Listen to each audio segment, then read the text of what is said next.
빌립보서 4장 21절부터 23절.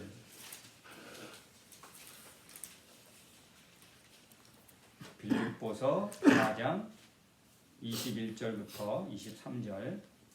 우리 다 같이 함께 읽겠습니다. 그리스도 예수 안에 있는 성도에게 각각 문안하라. 나와 함께 있는 형제들 너희에게 문안하고 모든 성도들이 너희에게 문안하되 특히 가이사의 집 사람들 중 몇이니라. 주 예수 그리스도의 은혜가 너희 심령에게 있을지어다. 아멘. 드디어 오늘 우리 빌립보서 마지막 시간입니다. 오늘 빌립보서를 총정리하는 시간을 갖도록 하겠습니다. 우리 한번 인사하겠습니다. 하나님이 하십니다. 하나님이 하십니다. 빌립보서를 오늘 총정리하겠는데요. 먼저 세 가지입니다. 빌립보서는 빌립보는 하나님이 선택된 하나님이 선택하신입니다. 우리가 바울이 2차 선교를 떠납니다. 그런데 1차 선교 여행을 한 지역을 중심으로 해서 또 가려고 그렇게 바울이 계획을 했었어요. 그런데 꿈에 이 마게도냐 사람이 나타나서 우리에게 건너와서 우리를 도와달라, 그런 환상을 보게 됩니다. 그래서 바울이 자기가 원래 계획대로 가려고 했던 그 노선을 바꾸지요. 그래서 이제 간 곳이 첫 번째 성이 어디냐 하면 마게도냐 지역의 지방의 첫 도시, 그게 바로 빌립보였습니다. 그러니까 이 빌립보서는 바울이 선택해서 간 것 같지만 그건 하나님이 선택해 주신 거예요. 하나님이 그러면 왜 빌립보서를 선택했는지 우리가 이제 이따 나중에 함께 보도록 하겠습니다. 그리고 빌립보서는 참된 기쁨을 우리에게 회복하기를 원하시는 그런 내용의 말씀입니다. 이 빌립보서는 어디에서 기록됐다고 했습니까? 로마 감옥에서. 그러니까 바울이 이제 어떤 그 연륜이 한참 됐습니다. 노년에 가까이 왔을 때, 마지막 순교를 앞두고 있는 그때에. 근데 바울이 기뻐할 만한 환경이 아니었고, 모든 정황상 바울이 기뻐할 만한 이유가 전혀 없었습니다. 곧 순교당할 것이고, 지금 현재 환경은 감옥에 있고, 그러니까 절망의 그런 상황인데, 오늘 이 바울이 빌립보서에서 기뻐하라라는 이 단어를 16번이나 기록하고 있습니다. 그러니까 참된 기쁨이 무엇인지 알고 그 기쁨을 회복했으면 좋겠다. 이게 바로 빌립보서의 어떤 내용입니다. 그리고 뭐냐면 이 빌립보서는 바울과 빌립보 교회 안에 정말 깊은 애정이 담겨져 있는 그런 편지이다. 죽음을 앞두고 이 빌립보 교회를 향한 바울의 간절한 사랑이 에바브로디도라는 사람을 통해서 전달되고, 디모데와 에바브로디도를 통해서 그 바울의 그 마음이, 그 사랑이 그대로 빌립보 교회에 전달되게 되어집니다. 그러니까 바울의 사랑과 애정이 아주 듬뿍 담겨져 있는 편지다라고 우리가 볼 수 있습니다. 빌립보서에 세 가지 주제가 있습니다. 첫 번째는 어떤 주제냐 하면 교제하라, 이 주제입니다. 교제하라. 빌립보 교회에는 어려움이 있었죠. 문제가 있었습니다. 뭐냐면 서로 분열하는 거예요. 우리가 3장에 보듯이 4장 2절에 보니까 내가 유오디아를 권하고 순디게를 권하노니 주 안에서 같은 마음을 품으라. 주 안에서 새롭게 교제해라. 그 말입니다. 이 빌립보 교회는 분열되고 있었어요. 고린도 교회가 이 분열이 굉장히 심했죠. 그거와 같이 이 빌립보 교회도 분열되기 시작했습니다. 분열되는 가장 큰 이유가 뭐냐 하면 거짓된 복음과 거짓된 진리들이 교회 안에 들어오게 되고요. 하나님이 중심이기보다는 세상의 어떤 이론과 철학과 사람이 중심이 되어지다 보니까 그 사람을 쫓는 무리들이 생기게 되고 그 사람이 주장하는 철학과 사상과 교리를 쫓는 무리들이 생기게 되었습니다. 그래서 서로 분열하게 되었습니다. 그러니까 굉장히 아픈 일이죠. 교회가 이렇게 의견이 나눠지고 교회가 서로 사상 때문에 어쩌면 이념 때문에 나눠진다는 것은 정말 교회의 큰 아픔이고 상처입니다.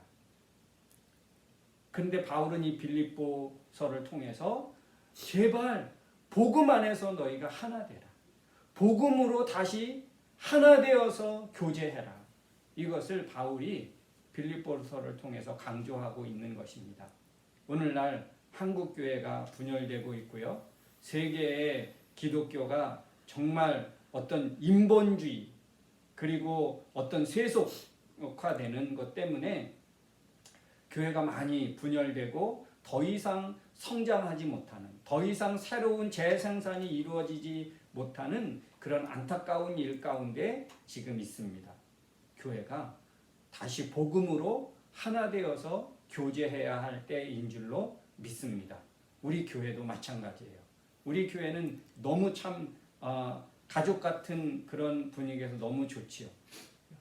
이 좋은 분위기를 우리가 계속 더 누가 오든지 이 좋은 영적 분위기에 그리스도를 중심으로 한 교제에 이 기쁨의 풍성한 교제 안에 누가 오든지 합류할 수 있는 우리끼리만이 아니라 누가 오든지 함께 동참해서 우리의 이 교제가 더 풍성해질 수 있도록 여러분 우리만이 좋은 것은 결코 안 됩니다.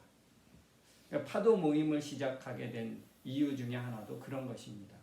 우리가 뭐 작지만 우리 안에 우리끼리만 너무 좋은 것도 이거는 또 우리가 빨리 극복해야 하는 그런 문제이기도 합니다. 그래서 이 빌립보서의 주제 중에 하나가 교제하라는 거예요. 교제하라. 여러분 이민 사회 이곳에 와 살아가지만 교제의 폭이 더 넓어지기를 주의 이름으로 축원합니다. 무엇 때문에? 예수 그리스도 때문에. 자, 그리고 두 번째 주제가 있다면 오직 그리스도를 본받으라. 그런 것입니다. 빌립보 교회에 들어왔던 여러 가지 사상들이 있습니다.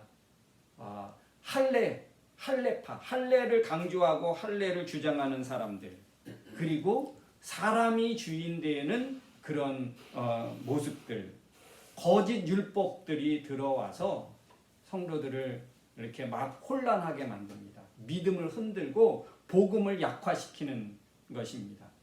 그래서 이제 다른 어떤 이념과 사상이 중심이 되어지지 않고 그리고 어떤 말 잘하고 실력 있고 권력 있는 사람이 핵심이나 어떤 중심이 되지 말고 오직 교회의 모든 성도들이 본받고 따라야 할 것은 오직 예수 그리스도. 그래서 너희는 오직 예수 그리스도를 본받으라. 그 마음, 예수 그리스도의 마음을 품으라. 이 굉장히 아주 유명한 구절이지요. 우리 빌립보 2장 1절부터 보니까 너희는 이 마음을 품으라. 곧 그리스도 예수의 마음이니 그는 근본 하나님과 같은 분이지만 그 동등됨을 여기지 아니하시고 종의 형체, 사람의 모습으로 이 땅에 오신 분이라고. 그래서 그분을 본받으라고, 그분을 쫓으라고 그렇게 말씀해주고 있습니다. 예수 그리스도를 쫓게 되면 어떤 일이 일어날까요? 사랑하게 되겠죠. 분열하지 않고 어떻게든지 연합하고 어떻게 해서든지 더 사랑이 풍성해질 수 있겠지요. 그죠? 그래서 빌립보서의 주제 중에 하나가 그리스도를 본받는 그런 믿음을 회복하라 이것입니다.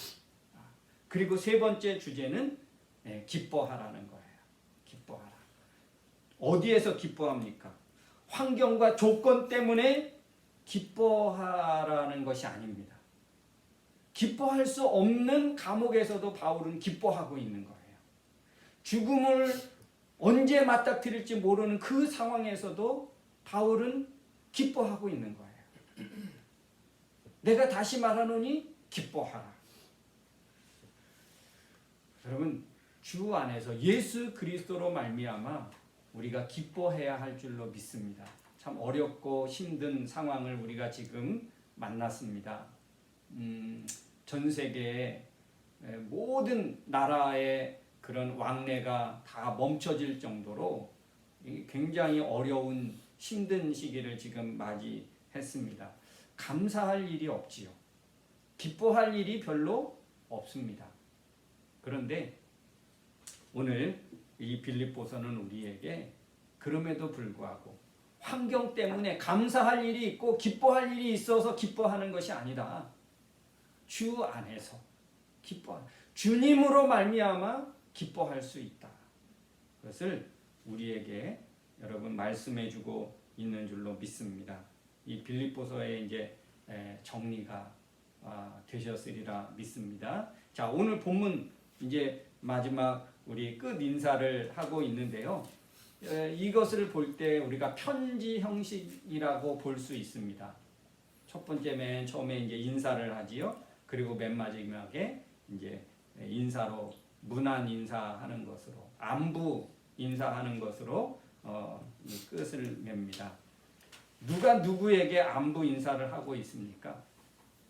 오늘 말씀해 보니까 나와 함께 있는 형제들이 너희에게 문안한다. 바울과 함께 했던 형제들이 있습니다. 우리 1장에 가보면 1장 앞에 보면 그리스도 예수의 종 바울과 디모데는 적어도 바울과 디모데가 오늘 함께 오늘 빌립보 형제들에게 안부를 전하고 있습니다. 그리고 22절에 보니까 우리 4장 22절에 보니까 모든 성도들이 너희에게 문안하되, 이 로마에는 특별히 먼저 복음을 듣고 로마 교회에 그런 그룹 가정마다 그런 교회들이 있었습니다. 그 성도들이 다 지금 전 세계에 흩어져 있는 그런 교회들에게 서로 안부를 하고 있다는 것입니다.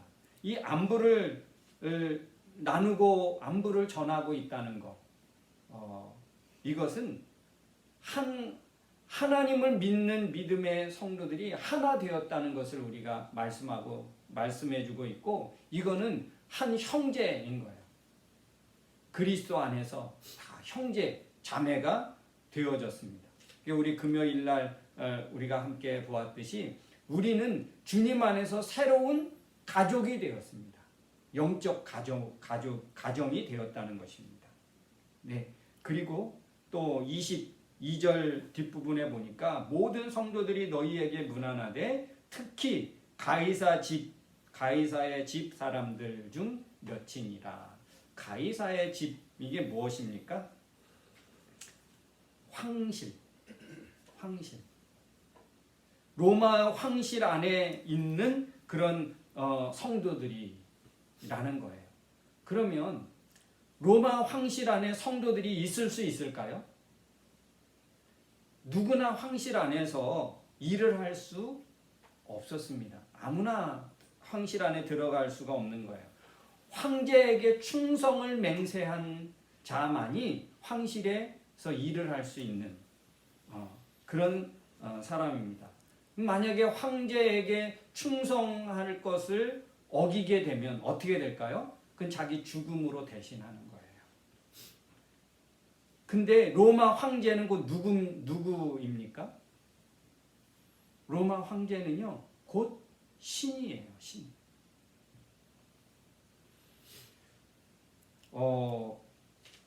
그런데 로마 황실에서 하나님을 믿는 성도가 있다. 그 말은 무엇입니까? 더 이상 황제가 신이 아니라는 것을 스스로 고백하고 인정한 거예요. 황제가 신이 아니고 하나님이 신이다. 그래서 성도로 이 신앙을 어쩌면 개종한 거예요. 그러면 그들이 어떻게 돼야 될까요? 나중에 황제 충성을 맹세하고 황실에 들어갔으니까 황제가 신이 아니라는 것을 믿음을 통해서 하나님을 알게 되고 믿게 되면서 고백하니까 그 사람은 어떻게 해야 됩니까? 그것이 만약에 발각되면 그 사람은 당연히 죽어야 되는 거예요. 죽음을 무릅쓰고 지금 황실 안에서 신앙의 고백을 한 거예요. 대단한 일이죠. 그런데 황실 안에 믿는 성도들이 있었다는 것입니다. 어떻게 이런 일이 있을 수 있을까요? 아마 바울의 전도가 있지 않았을까. 바울은 가는 곳마다 전도했거든요. 하나님을 전했거든요. 심지어 어디에서? 우리가 빌립보 감옥에 처음 빌립보 감옥에 있었을 때도 어떻게 했습니까? 거기서도 전도했잖아요. 그죠? 그래서 감옥의 그 매니저가 어떻게 됩니까? 그 가정이 다 구원을 받게 되는, 복음을 듣고 예수 그리스도를 믿게 되는 놀라운 일이 일어나게 되었습니다.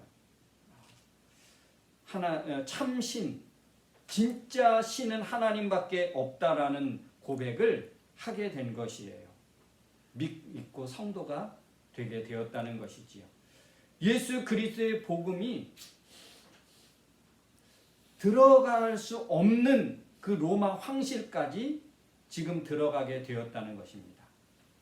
이게 얼마나 감격스러운 일일까요? 복음이 들어갈 수 없는, 하나님을 믿음으로 신앙으로 고백할 수 없는 그 황실, 이거를 어떤 그 상황적으로 대립해 보면 적과 적인 거예요. 그런데 최적의 중심부까지 복음이 들어갔다는 것, 이거는 정말 놀랍지 않을 수 없습니다. 제가 참 우리 세월호 사건을 여러분 아시죠? 거기 이런 노래가 있습니다. 여러분도 아마 많이 들어보셨을 노래일 건데요. 어둠은 빛을 이길 수 없다. 거짓은 참을 이길 수 없다.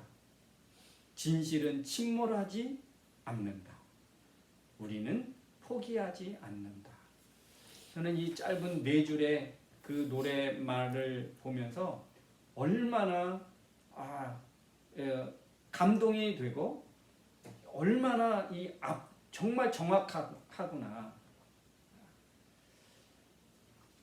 참 그 짧은 노래를 들을 때마다 얼마나 뭉클뭉클한지 몰라요. 이게 우리 그리스도인들의 어떤 신앙과 어쩌면 잘 맞아 떨어지는 것이 아닌가. 어둠은 빛을 이길 수 없습니다.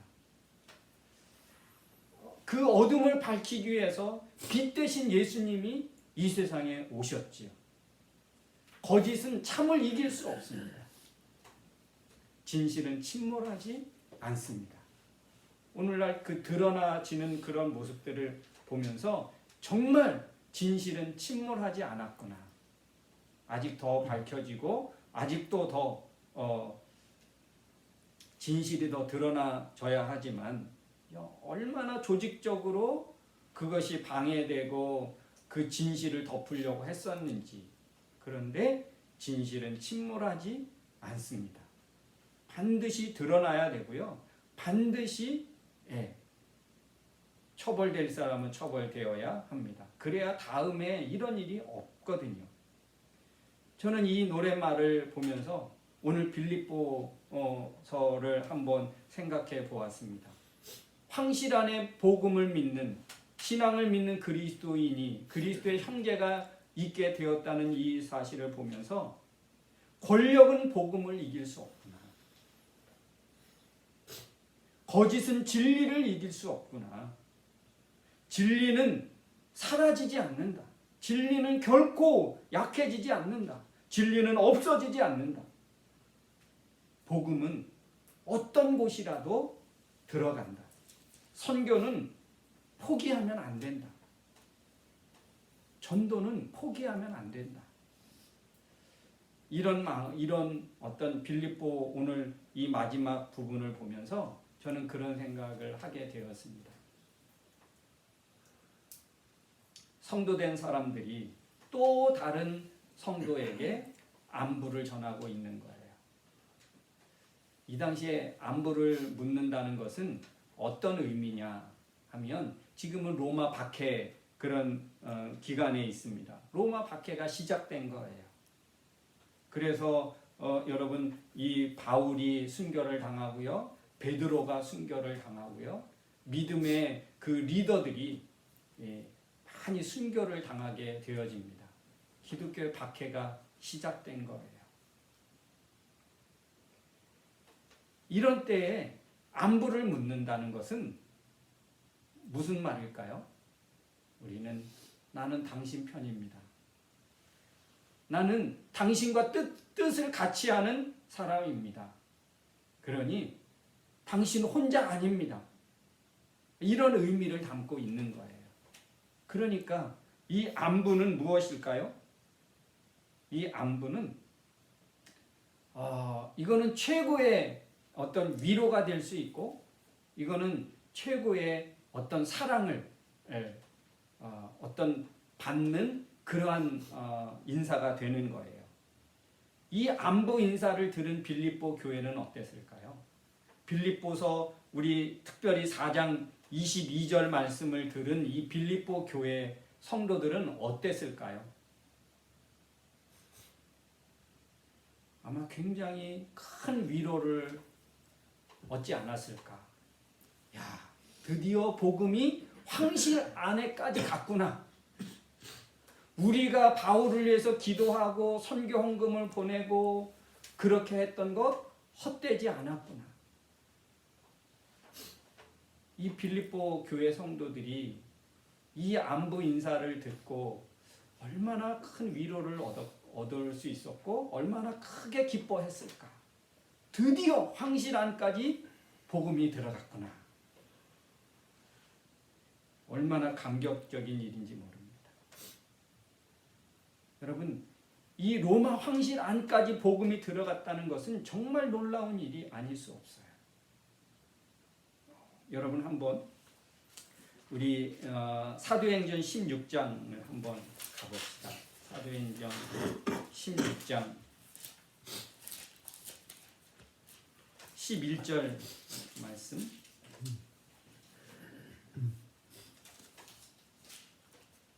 어, 12절 말씀 같이 한번 읽겠습니다. 거기서 빌립보에 이르니 이는 마게도냐 지방의 첫 성이요 또 로마의 식민지라. 이 성에서 수일을 기하다가 이제 바울이 빌립보에 처음 갔을 때 빌립보를 소개하고 있습니다.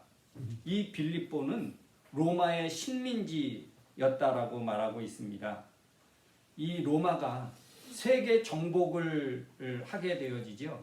알렉산더 대왕이 세계 정복을 위해서 첫 번째 출발 전쟁을 위해서 이제 첫 출발을 하는 그 도시를 어디로 삼았느냐 하면 그의 아버지 빌립 2세가 점령해서 세운 도시 빌립 2세가 정복해서 도시 이름을 지은 이 빌립보. 여기에서 알렉산더가 이제 세계 정복을 위해서 나가는데 첫 출발점을 삼은 도시가 빌립보였어요. 이런 곳에 유럽 선교를 위한 첫 번째 도시로 삼았던 곳이 바로 빌립보였습니다. 로마는 칼과 무력으로 세계 정복의 시작점을 빌립보로 삼았다면 하나님은 유럽 선교와 전 세계 선교를 시작하는데 첫 번째 출발점으로 하나님이 꼽았던 도시가 바로 이 빌립보라는 도시입니다. 얼마나 감격적인 일이 아닐 수 없습니다. 그런데 지금은 이제 로마 박해가 시작된 것이에요. 그런 중에 황실에 믿는 성도가 생겼다. 이보다 더 감격적일 수 없지요.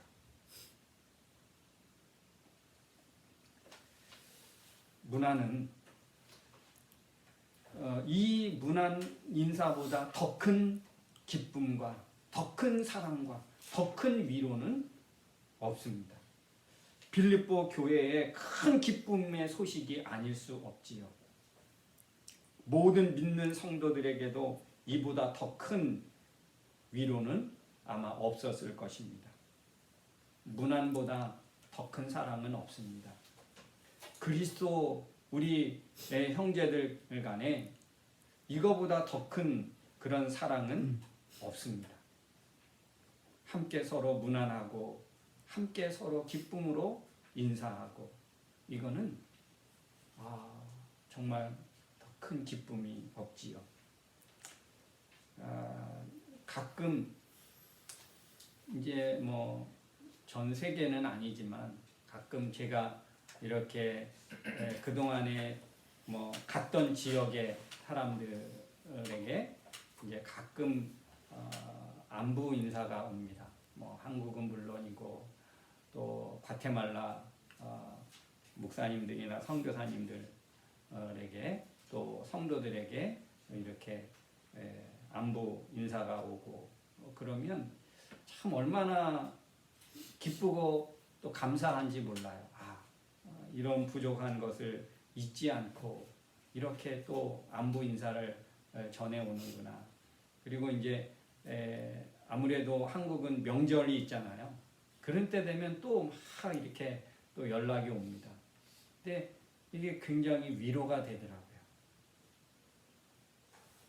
오늘 바울은 빌립보 교회에 사랑의 메시지를 주고 있습니다. 아주 큰 위로죠.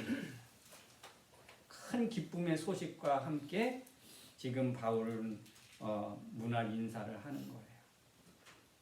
저는 지난주에 이제 마지막 끝낼까 사실 그랬습니다. 그러다가 20절까지 끝나고 이번에 21절부터 23절까지 그렇게 하게 되었는데 저는 이 말씀이 굉장히 많이 눈에 들어왔어요. 로마 황실 안에 있는 몇몇의 성도들이 함께 나와 함께 당신들을 문안하고 있습니다. 당신들을 격려하고 있습니다. 당신들을 위로하고 있습니다. 이 말씀이 들어오게 되었어요. 근데 조금 더 묵상하니까 이 소식이 얼마나 빌립보 교회의 감격적인 소식으로 들려졌을까? 믿는 성도들에게 얼마나 감격적으로 이 내용이 전해졌을까? 그래서 하나님의 복음은 선교는 멈춰서는 안 된다. 그런 말씀이 더 묵상이 되었습니다. 사랑하는 성도 여러분, 그리스도의 형제들은 끊임없이 문안해야 합니다. 이게 그리스도의 복음이 계속되게 하는 가장 큰 이유이기도 합니다. 그거를 통해서 복음은 멈춰지지 않는 거예요.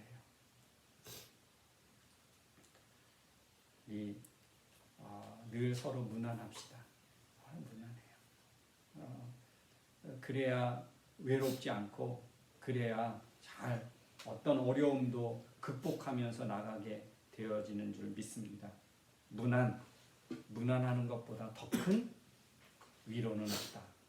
문안하는 것보다 더 큰 기쁨은 없고 더 큰 사랑은 없다. 우리 성도들에게 최고의 사랑은 격려는 바로 문안하는 것이다. 잘 지내십니까? 저희는 잘 지냅니다. 주님의 은혜입니다. 예. 그렇게 바울이 인사한 것처럼 우리도 늘 주님 안에서 한 팀이 되었다는 그런 무난히 인사가 계속되어질 수 있기를 주의 이름으로 축원합니다. 우리 시간 함께 기도하기를 원합니다.